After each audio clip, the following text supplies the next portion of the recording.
You made your point. You have made your point. Now, Asauddin Owaisi, please. शुक्रिया chairman साहब, आपने मुझे बोलने का मौका दिया। मैं इस तहरीक अदम एतमाद की तायद में खड़ा हूं जिसको टीआरएस पार्टी और हमारी पार्टी ने दिया, जिसको स्पीकर साहब ने कबूल किया। सर, मैं 11 पॉइंट आपके सामने रखूंगा जो मैं बताने की कोशिश करूंगा कि क्यों हम इस तहरीक अदम एतमाद की तायद में और मोदी हुकूमत की मुखालिफत में खड़े हैं। सर, हालिया दिनों में हमारे मुल्क में ट्रेन में एक वर्दीपोश दहशतगर्द ने अपने सीनियर मीना साहब का कत्ल करने के बाद ट्रेन के कंपार्टमेंट में जाकर नाम पूछकर, चेहरे पर दाढ़ी देखकर, कपड़े देखकर उनको कत्ल कर दिया और उसके बाद उसने कहा कि इस देश में रहना है तो मोदी को वोट देना पड़ेगा। मैं हुकूमत से जानना चाहूंगा कि क्या ये अक्सरती तबके की एक्सट्रीमिज्म और रेडिकलाइजेशन की बेहतरीन मिसाल नहीं है, और अगर है तो फिर हुकूमत इस पर क्या करेगी। सर, हमारे आइन में, संविधान में लिबर्टी ऑफ कॉन्शियस को लिखा गया, तमहीद में, यानी जमीर की आजादी का जिक्र किया गया है। मैं हुकूमत से और खास तौर से वजीर आजम से जानना चाहता हूं कि कहां गया इस हुकूमत का जमीर, कॉन्शियस जिसको अंग्रेजी में कहते हैं, जब नूह में 750 इमारतों को बगैर ड्यू प्रोसेस फॉलो किए उनके इमारतों को मुनज़्ज़म कर दिया गया, और इसलिए कि वो मुसलमान थे, पूरे के पूरे इलीगल थे। इसीलिए पंजाब की हाईकोर्ट और हरियाणा की हाईकोर्ट ने कहा कि ये एथनिक क्लेंसिंग है। इसकी एक बेहतरीन मिसाल है उस हुकूमत की। तीसरी है कि इस मुल्क में एक नफरत का माहौल, बल्कि एक आतिश को पैदा कर दिया गया, मुसलमानों के खिलाफ नफरत का माहौल। ये इनका ये 9 साल का इनका ये कारनामा है। तीसरा सर, मणिपुर के ताल्लुक से कल बड़ा लंबा जवाब वजीर दाखिला ने दिया। सर, आसाम राइफल के ऊपर केस बुक हो जाता है, एफआईआर हो जाता है। क्या हो रहा है वहां पर? कहां गया आपका कॉन्शियस, कहां गया आपका जमीर, जब वहां की महिलाओं की अस्मत रेजी की जा रही है? और आप मुख्यमंत्री को नहीं हटाना चाहते इसलिए क्योंकि वो कोऑपरेट कर रहा है। सर, मैं हरियाणा और मणिपुर के वजीर आला के लिए किसी शायर ने अच्छा कहा था कि कुर्सी है तुम्हारा ये जनाजा तो नहीं, कुछ कर नहीं सकते तो उतर क्यों नहीं जाते। आखिर कहां गया? उन ताबूतों में खो गया कि आपका कॉन्शियस, आपका जमीर, जहां पर 50,000 लोग बेघर हो गए, यानी 6 लाख हथियारों को लूटा जा रहा है। आखिर कौन सा आप इंचार्ज वहां पर है? सर, चौथा पॉइंट, हिजाब को एक मसला बना दिया गया और मुस्लिम बच्चों को तालीम से महरूम कर दिया गया। क्या ये आपका लिबर्टी ऑफ कॉन्शियंस है? कहां गया आपका जमीर? सर, अभी आपने फाइनेंस मिनिस्टर साहबा ने कहा, यहां पर डीएमके के मोहतरमा कनीमोजी ने महाभारत के द्रौपदी का जिक्र किया। मैं ये पूछना चाहता हूं, बिल्किस बानो इस देश की बेटी है या नहीं? जिस बिल्किस बानो को लोगों ने 11 लोगों ने रेप किया, प्रेग्नेंट थी, उसकी मां का रेप किया, उसकी बेटी को कत्ल कर दिया, उसकी मां का कत्ल कर दिया, आपने कातिलों को रिहा कर दिया। ये आपका कॉन्शियंस है? ये आपका कॉन्शियंस है? आप तो मेजोरिटेरियन पॉलिटिक्स को फरोग दे रहे हैं। सर, चौथा, आज चाइना के ऊपर कोई नहीं बोलते हैं।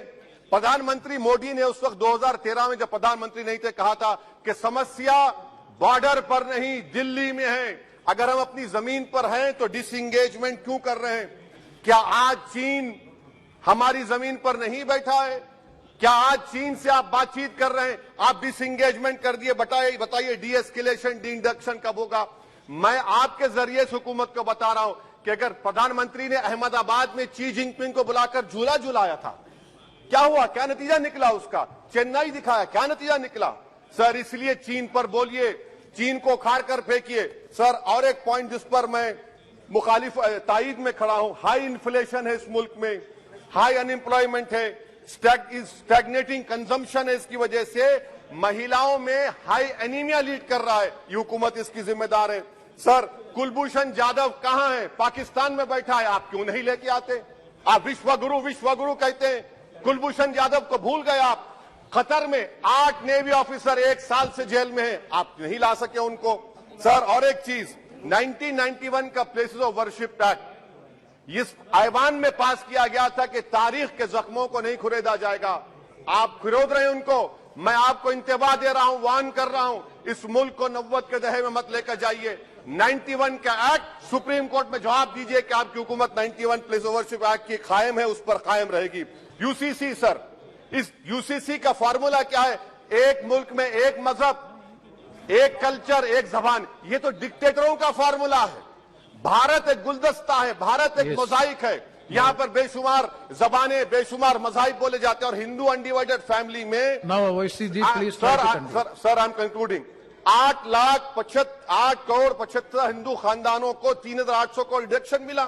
इसके बारे में आप क्या कहेंगे सर? और मैं कंक्लूड करने से पहले आपको बताना चाह रहा हूं कि माइनॉरिटी वेलफेयर का बजट 40% कम कर दिया गया। पढ़ो प्रदेश, प्री मैट्रिक स्कॉलरशिप कम कर दी गई। मौलाना आजाद फाउंडेशन खत्म कर दिया गया फेलोशिप, और इसकी वजह से 1,80,000 मुसलमान हायर एजुकेशन में गायब हो चुके हैं। सर, मैं इख्तिताम में कह रहा हूं कि पसमानदा मुसलमान से प्रधानमंत्री को बड़ी मोहब्बत है। ये कौन सी आपकी मोहब्बत है पसमानदा, जो आपका एक मुसलमान मिनिस्टर नहीं है वहां पर? इखलाक से लेकर, पीलू खान से लेकर, अफान अंसारी से लेकर लुकमान अंसारी, मॉब लिंचिंग पूरे पसमानदा मुसलमान की होती है। पावर लूम बंद है अंसारियों के, कुरैश बरादरी का कारोबार बंद किया जाता है। स्पीकर सर, मैं कंक्लूजन में अभी कल हमारे होम मिनिस्टर ने कहा था क्विट इंडिया। अगर इनको मालूम हो जाए कि क्विट इंडिया का नारा एक मुसलमान ने दिया था तो वो भी नहीं बोलेंगे, वो नहीं मालूम था उनको। उसका मैं कंक्लूड कर रहा हूं, उसका नाम यूसुफ मेहर अली था सर। यूसुफ मेहर अली ने क्विट इंडिया का नारा बनाया, जिसको महात्मा गांधी ने सारे देश में एक पैगाम किया। मैं कंक्लूड कर रहा हूं सर, इस देश में अगर आज क्विट इंडिया करना है तो कहना पड़ेगा चाइना क्विट इंडिया। जो गौ रक्षक है, जिसका नाम मोनू है, वो आपके लिए मोनू डार्लिंग बन गया है, उसको कहिए क्विट इंडिया। सर, जो लोग तुष्टीकरण की राजनीति आप कर रहे हैं, आप हिंदू अक्सरियती लोगों में हथियार बांट रहे हैं, ये आप देश के लिए खतरा पैदा कर रहे हैं। Now, please, sir, I am concluding.